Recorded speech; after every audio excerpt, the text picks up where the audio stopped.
రంభ ఊర్వశి మేనకలైనా నీ అందము చూస్తే అసూయ పడతారే ఇంతటి అందాన్ని ఆ బ్రహ్మదేవుడు ఎంతెంత కష్టపడి రూపుదిద్దినాడో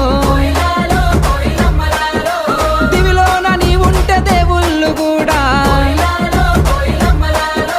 నిన్ను చూసి ఆగడానికి కిందికే పంపనేమో మల్లె చెట్టు కింద కూస్తున్నా మనసైనా ఓ ముద్దుకుమ్మా లంగవోని వేసుకొని దొంగ చూపు చూసుకుంటా నా మనసు దోసినావే